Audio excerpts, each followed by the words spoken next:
Bonjour mes petits farfelus et bienvenue dans un tout nouvel épisode de Petites Obsessions. Mon nom est William et je suis accompagné de la pétillante Hélène. Oh wow, pétillante. Est-ce qu'on manque de vocabulaire pour appeler notre auditoire? Il n'y a jamais assez de mots, on peut toutes les dire. Je sais pas, pourquoi t'as pas aimé ça? Je sais pas, on dirait que t'as comme hésité avant de dire petit farfelu. On dirait que ta face, ça te disait comme, je vais-tu vraiment dire ça? Ah merde, j'arrive, là je l'ai dit, puis là tu l'as craché. Oui, effectivement, c'est là que je me suis rendu, mais c'est pas grave. L'important, c'est que les gens, ils aiment ça, peut-être. En tout cas, c'est pas très grave. De quoi qu'on parle aujourd'hui, Hélène? On va parler d'un sujet très joyeux.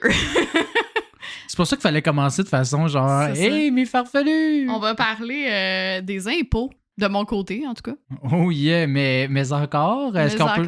Non, j'en dis pas plus. OK, mais il y a un bout de le fun par rapport aux impôts. Oui, mais j'en dis pas plus. L'histoire, puis d'autres affaires. Je sais en tout pas. cas. On verra. Ah, c'est fatigant On de parler traversera avec le pont toi. rendu à la rivière. Ah, si, ouais. OK, ben moi, je vais parler aussi de système bancaire, comment ça fonctionne les banques, mais aussi, surtout, comment ça se fait que les pays sont tous endettés puis que le système fonctionne pareil. Fait que c'est l'épisode un petit peu « Salut à toi, jeune entrepreneur. Voici comment faire 10 000 par mois en travaillant 5 heures. » Oui et non, c'est plus épisode « Hey, OK, je comprends un peu mieux le monde autour de moi, mettons. » OK, je comprends. Ben, avant de comprendre le monde autour de soi, on va lancer le générique. Yes.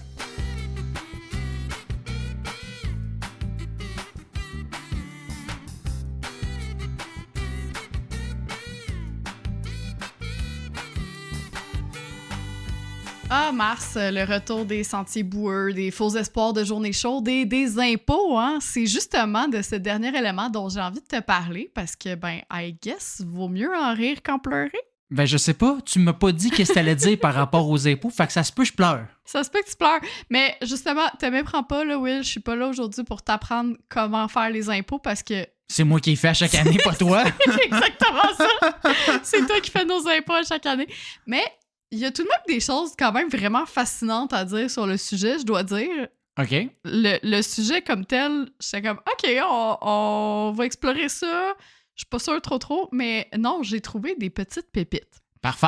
On va faire un petit historique, là, évidemment. Un des premiers impôts qui a vu le jour et que tu connais sans doute, c'est la dîme. On dirait que j'avais jamais vu ça comme un impôt, mais oui, c'est logique, effectivement. C'est basically un impôt, oui. Mais ce dont on n'a pas tellement entendu parler dans nos cours d'histoire, ce sont les corvées. Fait que fut un temps où les paysans ils étaient obligés de donner des journées de travail non rémunérées à leur seigneur, notamment pour faire de l'entretien, de la construction de bâtiments, des trucs comme ça. Pour ça qu'on dit maintenant une corvée de ménage, mettons, genre. Entre autres. Puis la légende veut que Louis XIV limitait les corvées à 10 jours par année, mais entre toi puis moi, il y a personne qui tenait de registre, fait que si ça se trouve, c'était 365 jours par année qui n'étaient pas payés. Ben écoute, si tu veux que le bon Dieu t'aime... Ben c'est ça, puis s'il disait non, mettons qu'il y avait des pas pires sanctions. Hein. Ah, cool! Mais en réalité, l'impôt, là, ça remonte à bien plus tôt que le système féodal. T'as-tu une idée de quand à peu près? Égypte antique. Non, c'est pas l'Égypte. Ben, peut-être, pour une fois. Je te donne un exemple. Déjà, au 3e siècle, l'empereur Dioclétien, il avait pris une décision assez drastique pour décourager le petit peuple de frauder l'État et l'encourager, en fait, à la délation. OK, fait que quand même. toutes les déclarations fiscales relevaient désormais du domaine public. OK. Ça veut dire que tu pouvais voir si ton voisin était en règle ou non. OK. Puis évidemment, ben, ça allait plus loin que ça. Il y avait plusieurs tactiques de pression psychologique qui étaient utilisées pour faire parler les enfants contre leurs parents, les femmes contre leurs maris ou les esclaves contre leurs maîtres. Hey, ça commence bien ton affaire, là! Ouais, c'est ça! Mais en même temps, les paysans, ils voulaient pas trop dénoncer leurs voisins parce que dans le cas où une fraude s'avérait, ben c'est eux qui héritaient de la terre. Fait que là, tu te dis, ah ben c'est cool, ils héritent d'une terre. Ouais, ils héritent aussi du compte de taxes qui était rattaché. Ouais, c'est ça. Fait qu'il faut que tu sois backé dans ta poche avant, là. C'est ça. Fast forward dans le temps, qu'est-ce qu'il y en est de l'impôt au Canada? Est-ce que tu sais, ça date de quand? Je vais dire 1843. Ben déjà, le Canada, il a été créé en 1867, fait que non. Oui, mais en Nouvelle-France. Oui, c'est ça. Non, ben, je vais pas te faire l'historique complet de l'impôt parce qu'on en aurait pour des heures, puis il y a des bouts très le fun, mais il y a des bouts très barbants aussi, là, on va se le dire. Parce qu'on parle d'impôts. C'est ça. Mais il y a quand même certains moments charnières qui méritent d'être mentionnés. Fait que Ok. la plus ancienne trace d'impôt prélevée au Canada, elle daterait de 1652. Ah, puis là, ça me chicanait tantôt sur... Non, Ah, mais et le attends, maillet. l'impôt comme qu'on connaît aujourd'hui, c'est différent. Mhm. Les habitants de la Nouvelle-France devaient payer une taxe de 50% sur l'exportation des peaux de castor et de 10% sur les peaux d'orignal durant le régime de Louis XIV. Fait que dans le fond, ils s'en calissaient des orignaux, là. Ouais, c'est ça. Ben, I guess qu'il y avait moins de castors ou que... Non, mais je veux dire, c'était ça qui valait Les cher. orignaux, ils étaient plus en rut souvent, fait qu'ils se reproduisaient plus, fait qu'ils en avaient plus. Fait que... Non, il y avait plus de castors. En tout cas, anyway. Bref. En 1763, avec la victoire des Britanniques sur les Français, il y a d'autres produits d'exportation qui seront également taxés, comme le sucre, la brique, les jeux de cartes et les tables de billard. Hey, le plaisir, c'est taxé. C'est ça. Je pourrais aussi parler évidemment du Boston Tea Party qui a mené à la même époque à l'indépendance américaine, mais je trouve qu'on parle déjà assez de nos voisins dans les nouvelles, fait que je vais vous épargner ça. Puis de toute façon, vous l'avez tout vu dans vos cours d'histoire si vous avez fini votre secondaire. Oui, puis je vais parler d'eux anyway tantôt, fait que on peut se les skipper pour une fois. Fait que vous pouvez skipper la partie de William tantôt. Non, mais juste à la fin, là. Come on. C'est une blague. Tout ça pour dire que l'impôt sur le revenu, comme on le connaît aujourd'hui, il est apparu en 1917 au Canada. Oh, C'est quand même plus récent que ce que je pensais. Oui, non, j'aurais cru que ça existait avant la guerre. Ouais, mais t'aurais cru que ça existait dans les années 1840, comme tu l'as Oui, dit il y a effectivement. 4 minutes. Oui, non, ben c'était un guess de même. Même s'il n'a pas été formellement annoncé comme tel, on pensait qu'il s'agissait d'une mesure temporaire, parce que pour rappel, en 1917, on est en pleine Première Guerre mondiale. Ah, Donc, fait que justement, ils ont besoin de financement. Là. exactement, les impôts servaient à financer cette guerre. Sauf que, ben c'est ça, là, on est en 2026, puis on paye toujours cet impôt-là. Ah, tu vas comprendre pourquoi. Oui, évidemment, il a grandement évolué en près de 110 ans, mais certains éléments sont quand même restés d'origine, dont le principe d'autocotisation. Fait que le fait que le contribuable fait lui-même sa déclaration, c'est pas le gouvernement qui l'a fait pour lui. La partie qui a aucun sens, là, oui, effectivement. Par contre, en 1917, on avait droit à diverses déductions pour les dons faits à des fonds de guerre.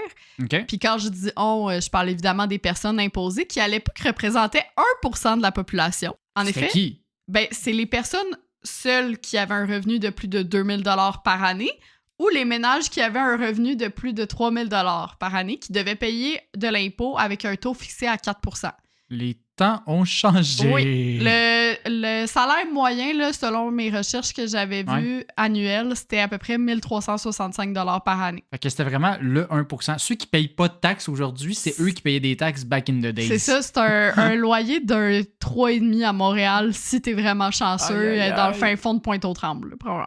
Le nombre de personnes imposées a évidemment doublé, mais ça a quand même pris 16 ans là, pour doubler. Puis en 1946, donc juste après la Deuxième Guerre mondiale, là, on était rendu à 26% de la population. Donc Ouais, parce un qu'on a petit dit peu là, plus on fort. a vraiment besoin de cash. On va redescendre les quotas. Là. C'est ça.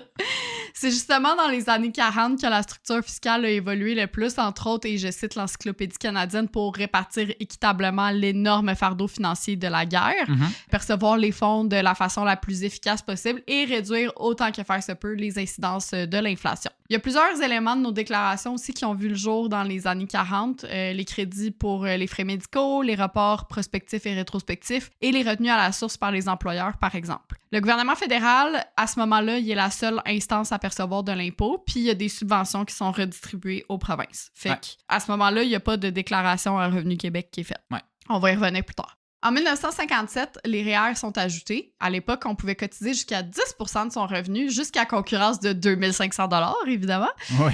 Jusqu'en 1991, il y a une série d'autres réformes fiscales aussi qui ont été créées, comme la taxe sur les produits et services qui n'existait pas avant. Mais savais-tu que Montréal a déjà eu son propre impôt sur le revenu?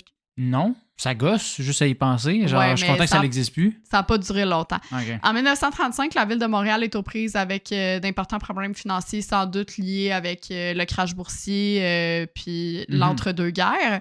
Pour rappel, l'impôt provincial n'est pas en vigueur à cette époque-là. Puis Ouais. selon ce qu'ils payaient au fédéral, les Montréalais devaient payer un certain pourcentage à la ville. OK. Fait que si leur impôt il était de moins de 200 $, ils devaient payer 10% de ce montant-là. Si c'était entre 200 et 400 $, il devait payer 15 %. Et si c'était plus de 400 $, il devait payer 20 %. OK. Fait que c'était en addition à l'autre, mais c'était un plus petit montant par rapport à... Ouais, c'était vraiment le pourcentage sur le montant que tu donnais au fédéral. Un pourcentage sur le pourcentage. C'est ça. Qu'en est-il maintenant du provincial? La première loi de l'impôt du Québec sur le revenu est entrée en vigueur le 1er juillet 1940 sous Adélard Godbout. Mm-hmm. On avait alors jusqu'au 31 août 1940, fait qu'on avait 2 mois, pour soumettre sa déclaration de 1939. OK. Mais comme, encore une fois, on est en contexte de guerre dans les années 40, ben, les provinces y ont accepté de céder temporairement le pouvoir fiscal au fédéral en retour d'un subside annuel. Donc, encore une fois, on revient à l'idée de... On a une déclaration au fédéral, puis les provinces reçoivent une genre de subvention là, de l'État. OK, je suis pas sûr que je comprends le fait que dans le fond, Adélard, il voulait mettre en place un impôt pour le Québec. Mais vu que c'était la guerre, il a dit « Hey, le fédéral, prenez-le puis redonnez-nous le cash après. » Exactement. Donnez-nous des subventions plutôt que les gens fassent 2 déclarations. À la fin de la guerre, Maurice Duplessis est au pouvoir, puis lui, il a aucune confiance envers le fédéral qui redonne au Québec son autonomie fiscale, parce que ça devait être temporaire là, comme mesure. Après la guerre, les provinces devaient retrouver leur autonomie. Fait qu'en 1947, il instaure un impôt pour les entreprises, puis en 1954, l'impôt provincial pour les particuliers y est annoncé. Et là, les Québécois sont depuis les seuls à produire 2 déclarations, une au provincial et une au fédéral. On est les seuls? Ben, en fait, c'est-à-dire que toutes les autres provinces, sauf l'Alberta, vont payer des impôts au provincial et au fédéral, mais ils vont pas faire 2 déclarations parce que c'est calculé de la même façon dans les autres provinces et le fédéral, versus au Québec, il y a des petites nuances. OK. Parce que on est des valeureux Gaulois qui résistent bien fort. Puis l'Alberta est la seule province à ne payer que de l'impôt fédéral aussi. Fait que j'imagine que c'est une des raisons pour lesquelles les gens veulent aller vivre en Alberta, parce que je pense pas que ce soit pour leur gouvernement ou leur... prochain État. C'est ça. Leur philosophie. Sachez également que recevoir un retour d'impôt, ça ne signifie pas que votre déclaration va être approuvée et que tout va bien dans le pays des licornes. Hein? Effectivement. L'Agence de revenus du Canada et Revenu Québec dispose de 3 ans pour examiner votre déclaration, ce qui peut entraîner des frais si elle n'a pas été correctement réalisée. J'en ai fait les frais moi-même. Loser! Effectivement. J'avais oublié une petite ligne, qu'est-ce que vous voulez. Propriétaires d'animaux, écoutez bien ceci. Les animaux sont considérés parfois comme des personnes à charge. Fait que si votre animal y travaille, tu pourrais avoir des crédits sur sa nourriture. J'ai lu dans un article de H&R Block qu'il y a un agriculteur qui a déjà eu droit à un remboursement pour la bouffe de son chat et de son chien parce que ses animaux travaillaient à faire fuir les bêtes sauvages dans son champ de bleuets. Wow. Je suis pas sûr le chat, tu sais, comme mettons un chien de berger, j'embarque. T'sais. Le chat qui fait fuir les souris, je sais pas trop. Ben, un chat, ça fait fuir les souris. Ouais, je sais bien, mais... Ça te les ramène aussi, là, mais bon, comme quoi, tout est possible. Et là, qui serais-je si je ne finissais pas cette chronique sans parler des impôts et taxes les plus cocasses que ce monde ait connu, hein? C'est fou. Écoute, on a un pattern, peu importe l'épisode, chacun de notre bord. Le tien, il est clair. Tout le temps. Puis c'est ça, vous allez vous réaliser à quel point c'est fou comment l'humain peut faire preuve de créativité. On va commencer ça simple, là. On parlait de la guerre tantôt. Ouais. Après la Deuxième Guerre mondiale, il y a plusieurs États, dont la France, qui avaient besoin de renflouer leurs coffres. C'est pourquoi, en 1948, on a eu l'idée de taxer tout homme chômeur de moins de 60 ans avec un impôt de 50 000 francs, de quoi donner envie d'aller porter des CV assez vite. Oui, c'est merci. Ça, bouge le cul, mon gars, là. Mais l'idée n'a jamais abouti. C'était apparemment trop de travail que de la mettre en place. Ça, c'était l'idée d'un chômeur. Oui. Tu connais Alexandre Legrand? Oui, il était grand. Connais-tu Pierre Legrand? Dans le fond, ça n'a aucun rapport, tout ça. Il n'y a aucun lien entre les deux. OK, cool. Pierre, c'était un tsar de Russie qui, en 1704, a décidé de taxer les barbus. Pourquoi, me demanderas-tu? Cet impôt, il avait pour but de moderniser le pays en s'inspirant de la mode occidentale parce que, oui, quoi de plus moderne que les petits Européens imberbes? Eh bien... Bien évidemment, le montant à remettre à l'État dépendait du statut social. Hein. Les ultra-riches devaient payer jusqu'à 100 roubles par an, soit l'équivalent d'environ 1,72 $ aujourd'hui. Fait que les barbes n'ont pas la même valeur selon si t'es riche ou pas. Non. Ben, si t'étais plus pauvre, c'était moins. Là. C'était comme un demi-copec. Bref, d'après la légende, oui, il y aurait eu des cas de rasage en public. Heureusement pour eux, les prêtres orthodoxes n'avaient pas à se conformer à cette nouvelle loi, ce qui aurait été ironique étant donné que le poil facial, c'est un petit peu un symbole de foi. Hein. On imagine Dieu avec une grande barbe, fait que les représentants de Dieu... ben mince. Ouais, c'est ça. Il y a la petite moustache à Dali, là, tu sais. Ouais, c'est ça. Détail intéressant, Henri VIII, ce cher roi d'Angleterre, avait instauré une taxe similaire en 1535 que sa fille avait amendée pour rajouter la longueur de la barbe comme paramètre à considérer. Fait que si tu t'étais pas rasé depuis 2 semaines, tu devais payer plus. Si ta barbe était plus longue ou versus si c'était un bouc, c'était pas le même montant. C'est bon qu'il y aurait du monde malheureux de nos jours. Hein? Oh, mais ça... Restons en Angleterre, dont les gouvernements ont trouvé de multiples stratagèmes pour récolter l'argent des contribuables. Okay. Pendant un certain temps, à partir du 17e siècle, les citoyens étaient imposés sur le nombre de cheminées de leur logement, ce qui était aussi le cas en Pologne. Résultat, les gens reliaient plusieurs foyers à une même cheminée, les cachaient derrière des faux murs ou s'en passaient complètement en laissant passer la fumée par les fenêtres, ce qui causait des asphyxies à n'en plus finir. Bon, des petites affaires là, qui sont pas vraiment très importantes. C'est ça. Là. Fenêtres qui ont elles-mêmes été taxées aussi pas longtemps après. Ça, cette histoire-là, je la connais. Et donc souvent condamnées, ce qui limitait l'accès à la lumière en plus de contribuer à la propagation de maladies comme la tuberculose. Mais tu sais, c'est correct, on a aboli cet impôt-là qu'on appelait aussi la taxe sur l'air et la lumière en 1851, soit 150 ans et des poussières plus tard, quand on a compris que c'était peut-être pas top pour la santé publique. C'est mieux de se rattraper plus tard, mais je me souviens plus si c'est... Là, où c'est en Espagne, je sais pas, mais il y a des villes, des endroits où il y a beaucoup des fenêtres dessinées. Oui. C'était à cause de ça, c'était que genre ils voulaient donner une impression que leur maison n'était pas vide complètement en avant, puis mais ils voulaient pas rajouter des fenêtres. Oui, c'est relié à ça. Puis là, tu sais, je t'ai parlé de l'Angleterre, mais il l'a eu dans plusieurs pays d'Europe, cette taxe-là. Il y a certainement plusieurs raisons pour lesquelles on ne porte plus de perruques comme on le faisait au Moyen Âge, mais l'une d'elles pourrait être la taxe qui a été instaurée en 1795, qui concernait les perruques et ou la poudre qu'on mettait pour protéger les perruques. Non, mais on s'entend que ça n'a aucun crise de sens de quoi on parle depuis 5 minutes. Là. C'est pas fini.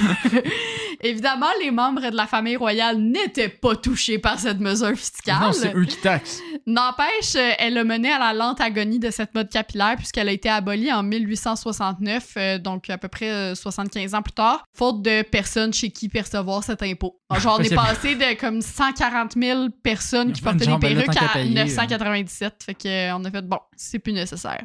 Comment prouver ta richesse au 19e siècle, Will? Avec une belle montre de poche. Non, en possédant un piano. Ah oui, effectivement, ça a du sens. Ça, l'État français l'a bien compris tellement qu'ils ont mis en place une taxe de 10 francs par piano. Pas si pire, c'est mais pas si pire. en même temps, 10 francs à l'époque, c'est quand même beaucoup. Hein? Oui, mais mine de rien, là, le gouvernement il a tout de même réussi à récolter 5 millions de francs en un an avec cette initiative. Il y avait du piano au pied carré. Il y avait du piano au pied carré. Maintenant, la partie où on devient tout d'un coup un petit peu moins fier de notre mère patrie. Disons-nous les vraies affaires, à plusieurs reprises dans l'histoire du Canada, on a été témoins et surtout protagonistes d'épisodes racistes. Ici, je te parle pas des Autochtones, mais bien des Chinois qui ont commencé à s'installer au pays au courant du 19e siècle. La plupart travaillaient sur les chemins de fer du Canadian Pacific, comme j'en ai parlé dans l'épisode 39 sur l'origine du pâté chinois. Que je vous invite évidemment à aller écouter si ça vous intéresse. Eh bien, en 1885, le gouvernement canadien il a mis en place une taxe d'entrée. Toute personne chinoise qui souhaite immigrer devait payer 50 $, ce qui est énorme, là, 50 $ à l'époque. En 1900, elle devait payer 100 $ et en 1903, le montant déboursé avait grimpé à 500 $. Cette taxe-là, elle a seulement été abolie en 1923. OK, quand même. Fait que comme un visa à payer pour dire, genre, tu veux venir travailler au Canada, paye ton entrée, genre, essentiellement. Là, ce qui est un peu terrible. C'était vraiment parce que les Canadiens étaient racistes envers la population chinoise, là. Probablement. Chose qui a-t-elle changé? Je sais pas. Je sais pas. Je pense pas que c'est eux qu'on déteste le plus. Là. Non, mais... Oh, excuse la personne qui parle, là. Excusez, là. Ouais. Le Canadien moyen. C'est ça. Ouf. Plus récemment, en 2010, la ville d'Essen, en Allemagne, a créé un impôt bronzage qui touche tous les propriétaires de solarium. Okay. Fait qu'on parle d'une somme de 20 € par mois par appareil. Parce que je pensais qu'il arrivait avec genre un slider, là, genre de dire comme t'es-tu bronzé, t'es pas bronzé. Bon, moi, t'es démarcation. Là, c'est déjà moins pire le solarium. Là. On était raciste dans les années 1800, mais là, ça serait next level. Comme le meme de Family Guy, mais en tout cas. De son côté, le Danemark a ajouté en 2011 une taxe sur les matières grasses comme l'huile et le beurre OK. pour inciter la population à faire des choix plus santé à l'épicerie. Ben, ça, je suis pas con. Je suis pas con. Un peu dans le même registre, en 2012, le sénateur français Yves de Digny avait eu l'idée d'instaurer la taxe Nutella, un impôt sur les importations d'huile de palme, mais la proposition, elle n'a jamais été adoptée par l'Assemblée, fait que le Nutella n'est pas taxé. Et on continue de détruire l'Amazonie. Exactement. Reculons dans le temps. T'as certainement déjà entendu l'adage comme quoi l'argent n'a pas d'odeur. Oui. Ben, cette fameuse phrase-là, elle tire ses origines d'une taxe imposée par l'empereur romain Vespasien au 1er siècle. Et ça concernait l'urine. Il me semble que j'ai entendu ça, ça reste comme dans les rumeurs, mais que c'est... En tout cas, je l'ai vu dans plusieurs sources Ouais. là, dans lesquelles j'ai cherché. Fait que je peut prends être pour moi. acquis que c'est l'hypothèse la plus plausible. Ouais.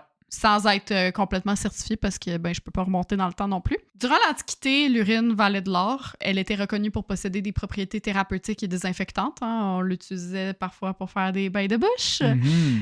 D'une pierre deux coups, Vespasien il a obligé l'utilisation des latrines publiques, donc des toilettes publiques, ce qui permettait à la fois de s'assurer que la ville de Rome sente meilleure et de collecter l'urine aussi que les teintureries utilisaient à cause de sa teneur riche en ammoniac. Ah, c'est ça. Je l'ai lu dans mon livre sur les couleurs. Exact. Mais Titus, le fils de Vespasien, il trouvait ça plutôt dégueulasse de prélever Absolument. de l'argent sur des déchets humains. Fait que c'est là que son père lui aurait mis sous le nez la première récolte de cet impôt-là, donc l'argent qu'il avait récolté, en lui demandant si cet argent-là sentait mauvais. Et de là, la maxime est venue comme quoi que l'argent n'a pas d'odeur parce que, C'était l'argent payant. ne sentait pas mauvais comme tel. Passons de l'odeur au bruit.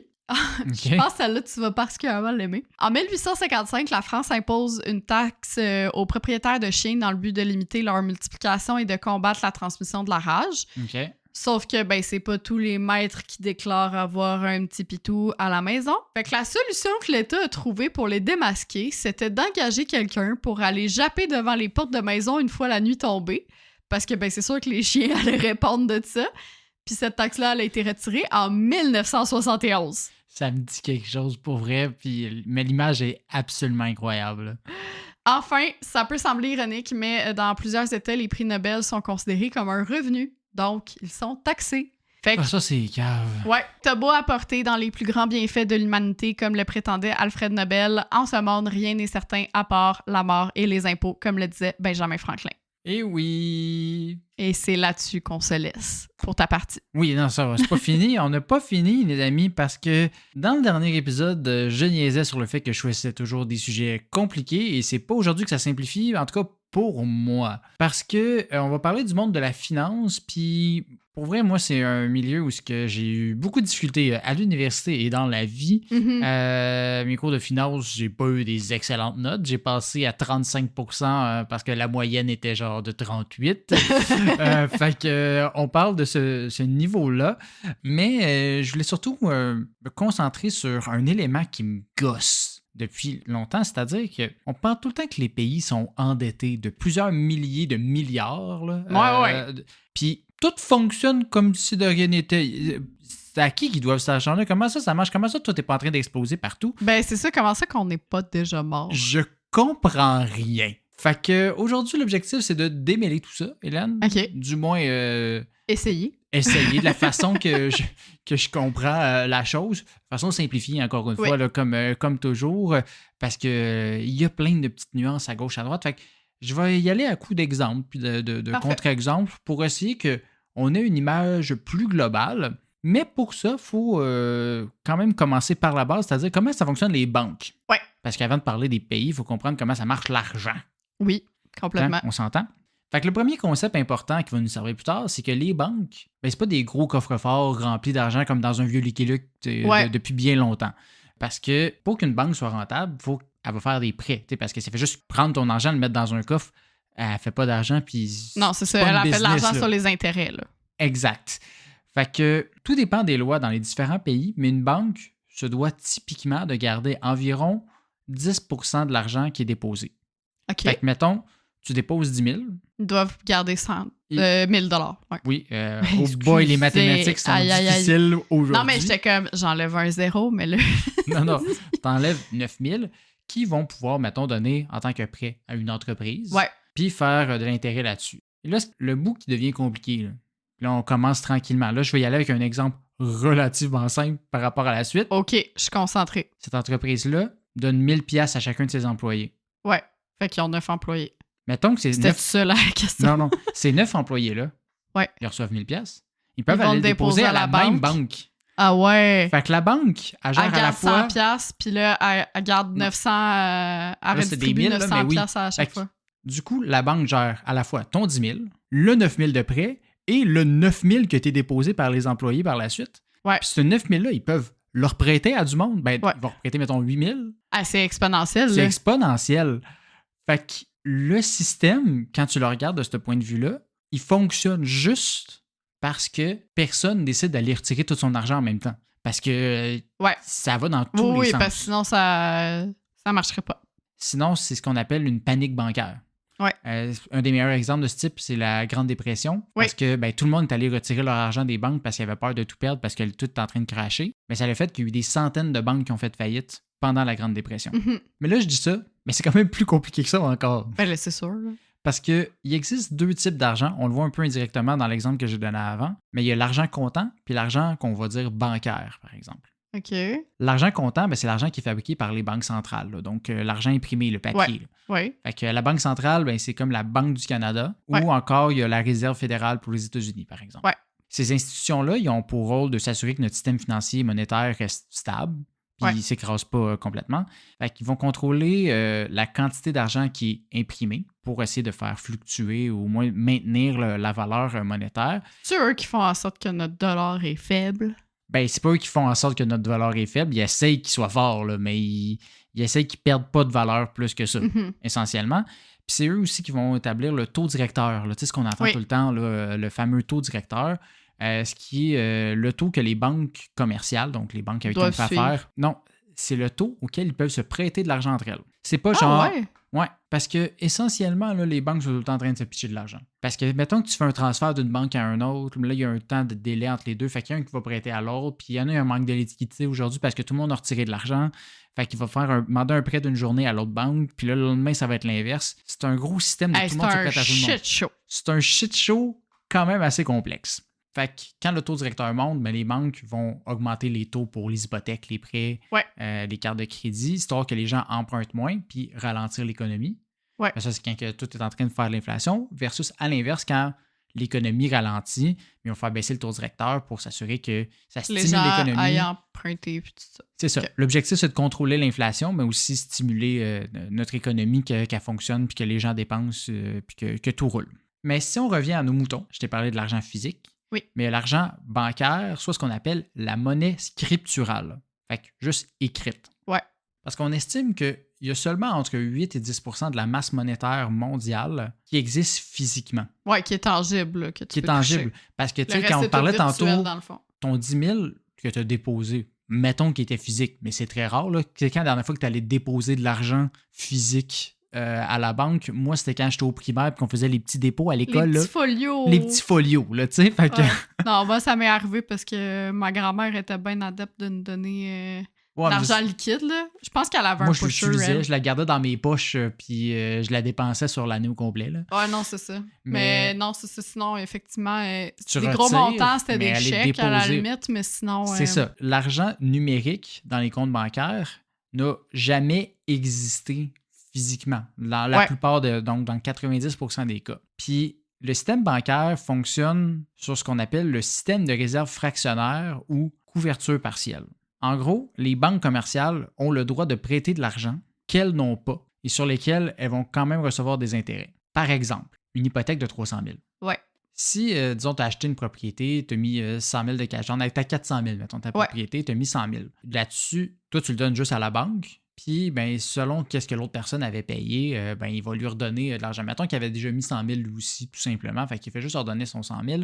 Il y a un 300 000 de lousse, là, qui n'a jamais été payé par personne. Pas par l'ancien propriétaire, pas par toi, Mais cet argent-là, il ne va pas à personne. Là. Il n'est pas donné ou à la municipalité, il n'est pas redonné à une banque. C'est juste la banque qui fait une note en disant « Tu me dois 300 000 ». Ouais. Fait qu'ils ont créé essentiellement 300 000 de nulle part. Ouais. Jusqu'à temps que tu la rembourses. Puis là, après ça, ben, ça va faire une destruction de monnaie une fois que tu es à zéro. Mettons que tu as réussi à payer ton 300 000 au complet. Ben, ils ont créé 300 000 puis ils l'ont détruit à la fin. Fait que cet argent-là, il n'a jamais existé au début puis il n'existera plus à la fin. Tu comprends ça un peu?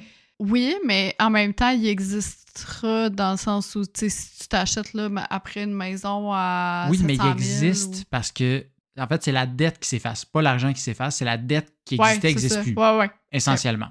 Puis cet argent-là qui est créé, ben, il permet à l'économie de fonctionner. Le système repose sur le fait que les gens vont continuer de travailler puis rembourser leurs dettes. Fait que les banques jouent, sur la confiance que ben, on a des dettes puis qu'on va les payer, puis que les autres personnes qui n'ont pas de dette mais qui ont de l'argent de déposer vont pas la retirer. Fait que de manière globale, avec tout l'ensemble de personnes qui mettent de l'argent dans les banques, c'est comme ça que le système réussit à fonctionner. Puis c'est pour ça que les banques peuvent faire des prêts d'argent qu'ils n'ont pas, entre guillemets, parce qu'ils savent qu'il y a d'autres rentrées d'argent, ils peuvent, eux, demander des prêts de leur côté, etc. Puis ils ne peuvent pas en faire à l'infini, non plus, de l'inventer de l'argent.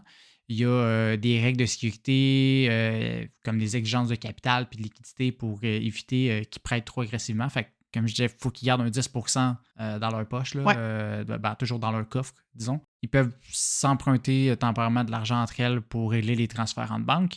Puis, mettons qu'une banque se ramasse vraiment dans la merde, elle peut aussi demander à la Banque centrale, donc à la Banque du Canada, de l'argent en urgence pour gérer son stress financier temporairement. Fait que ça, c'est les raisons qui font que le système fonctionne. Puis que tout le monde peut s'échanger de l'argent puis créer de la valeur. Mais on dirait que ça tient sur genre des cure-dents. Tout est dans la confiance. Puis là, ben, je sais pas si tu as réussi à suivre majoritairement jusqu'à date. Ouais. Parce que... Fais-moi pas passer un examen après. C'est tout. Parce que on a besoin un peu pour la suite. Ouais. Non, mais ça va, là. Je comprends l'essentiel. Parce que là, si on tombe vraiment sur les dettes des gouvernements. T'en as parlé, ben, les gouvernements prélèvent des taxes et des impôts histoire de financer les différents projets de l'État. Ouais. Ça, c'est assez clair. Ceci étant dit, il est possible qu'il y ait des projets qui coûtent beaucoup plus cher que ce que leur revenu leur permettrait dans une année, par exemple. Ouais. Tu sais, tu as à construire un 3e lien à Québec, là. Il en faut anti-pépère, là, des taxes sur des pizzas congelées. Là, c'est ça. Ils pourraient couper dans tous les autres services puis augmenter dramatiquement les taxes, mais ça passerait pas nécessairement. Déjà que le 3e lien passe pas nécessairement pour tout le monde. Du coup, il faut qu'ils empruntent de l'argent. Ouais. Mais un gouvernement ne va pas emprunter de la même façon en allant à la banque que nous. Ben non, c'est sûr, là. C'est les souverains. En fait, ce qu'ils vont faire, c'est qu'ils vont émettre ce qu'on appelle des obligations. Ah! Je connais ce mot-là, j'ai aucune idée ce que c'est. Exactement, ma réaction, j'ai fait comme « Oh, tout s'explique maintenant en lisant tout ça. » Fait que c'est quoi une obligation? Ben, c'est essentiellement une demande de prêt faite par un gouvernement. Fait que l'État qui aurait, disons, besoin de 100 millions va émettre une obligation. Puis il va dire « Hey, la gang! » en disant salut à tout le monde. Là. Si vous me prêtez de l'argent aujourd'hui, je vous promets de vous verser des intérêts réguliers sur ce prêt-là, en plus de vous rembourser le prêt initial à une date fixe. Fait que c'est toujours une date fixe, une obligation. Fait que dire, j'émets une obligation de 100 millions, remboursable sur 10 ans à 3% d'intérêt. Ouais.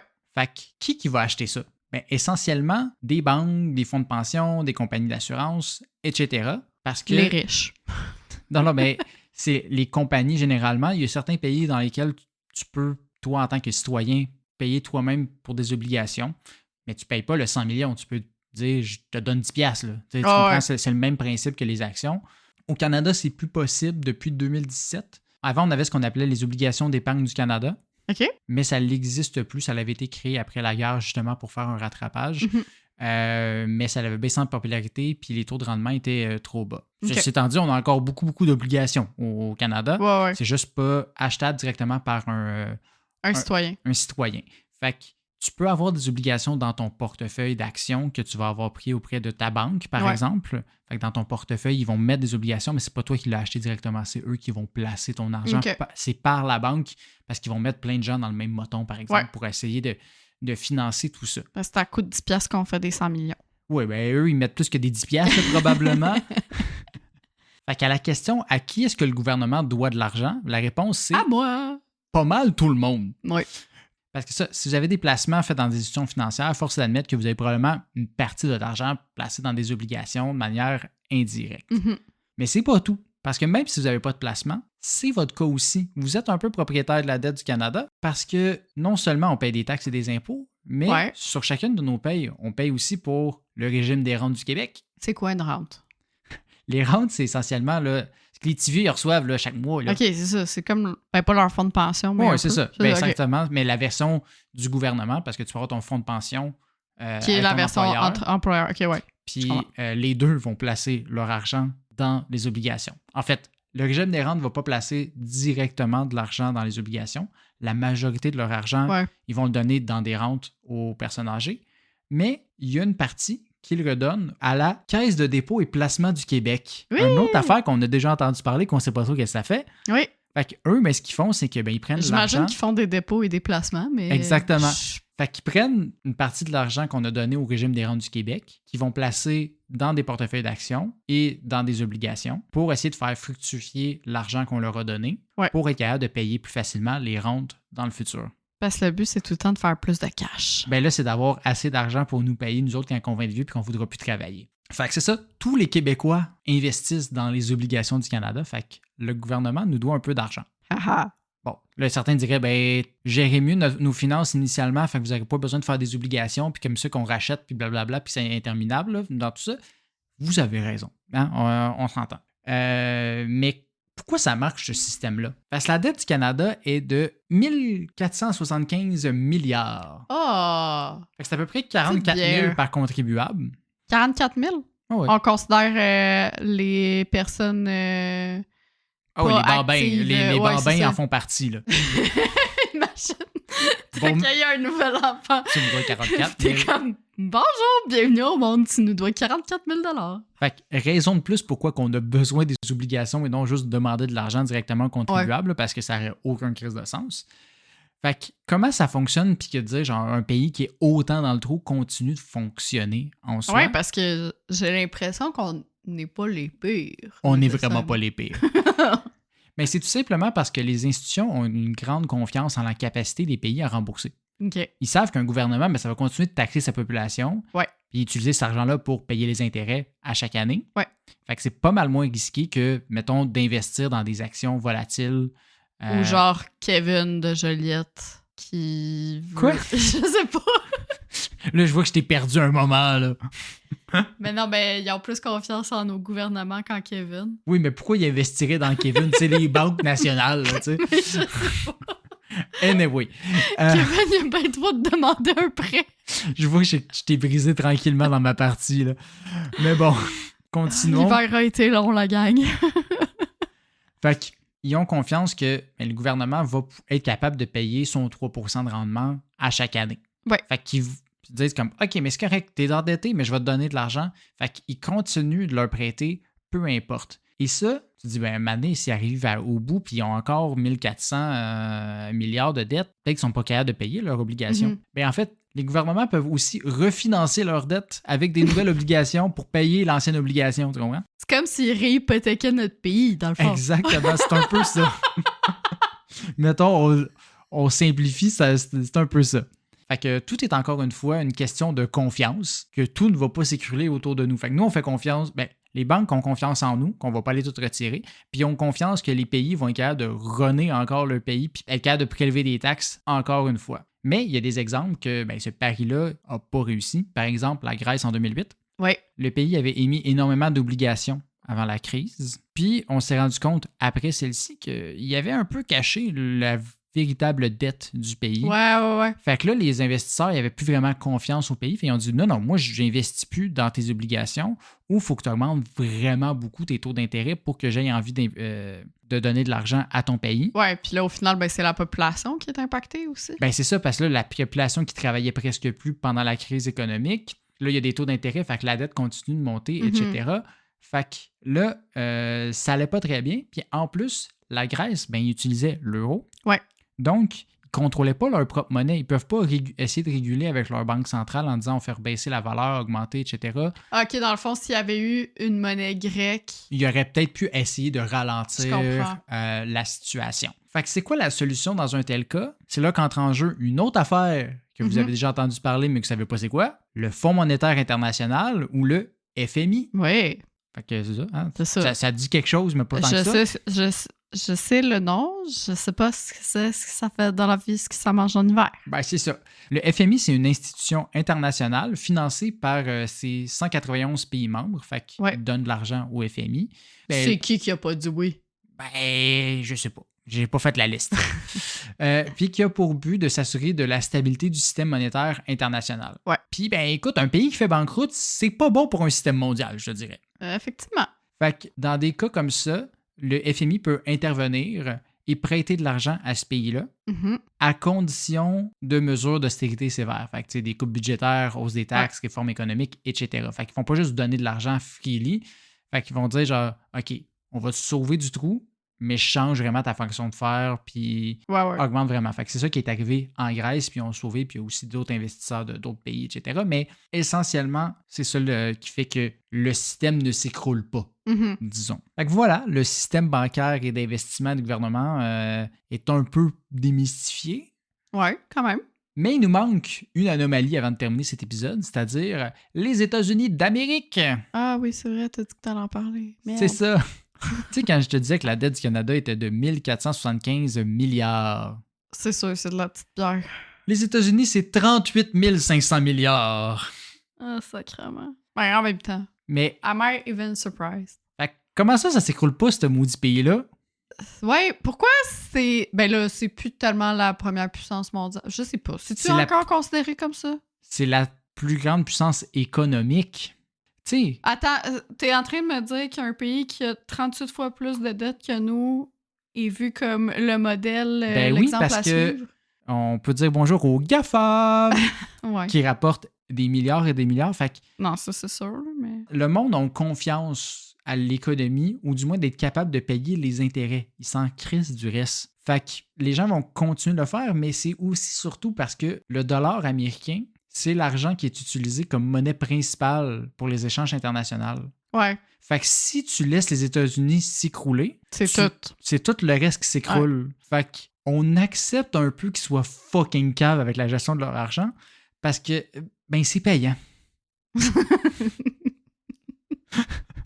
On accepte qu'il soit notre Kevin. C'est ça. Notre Kevin qui met tout l'argent au casino, mais quand t'es propriétaire du casino, tu te dis, OK, C'est tu ça. sais, c'est...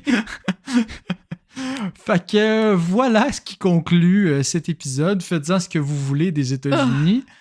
Comprenez maintenant pourquoi qu'on réussit à flotter, parce que dans le fond, tout le monde doit de l'argent à tout le monde, puis la dette, c'est un peu un concept qui existe dans nos têtes, puis que le système bancaire, au final, c'est un C'est peu vraiment fictif. le meme de Spider-Man, là. C'est comme, C'est je te ça. dois de l'argent, mais tu m'en dois aussi, là. tu sais. Exactement. Puis les banques se pointent, puis pointent Ah, en pays, simple. puis voilà. Fait qu'en gros, c'est juste que tout est tellement entremêlé que, ben nous, on n'a pas le choix d'être mêlés aussi. Mais écoutez, c'est ce qui conclut notre épisode Ouais. financier. Hein? Oui, c'est ça. On en avait déjà parlé un petit peu, c'est ça, dans l'épisode de Crésus. Mais Puis pas moi, de la j'avais même parlé façon. des crypto-monnaies et tout ça, de l'économie, ouais. Mais si par contre vous avez aimé cet épisode, on Mhm. vous invite à évidemment le liker, à vous abonner aussi. On est sur Spotify, Apple Podcasts, YouTube. On est même sur Deezer. Là. Je Ouais. suis jamais allée voir Puis les parlez-en stats à vos là-dessus, matantes. Hein. Je suis sûr que nos matantes ils aimeraient ça. Là. On a Écoutez. un gros fanbase de maman de nos amis. Oui, effectivement. Parlez-en à vos amis, maman de nos amis. Oui, c'est ça. Continuez d'en parler. Puis Faites parlez-en à vos mamans aussi. Parce C'est que c'est ça, c'est notre public cible, faut croire, je sais pas.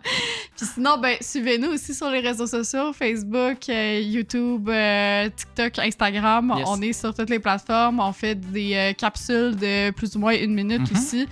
Sur des fun facts comme ça. Puis, ben, on se retrouve dans 2 semaines. Salut la gang! Bye!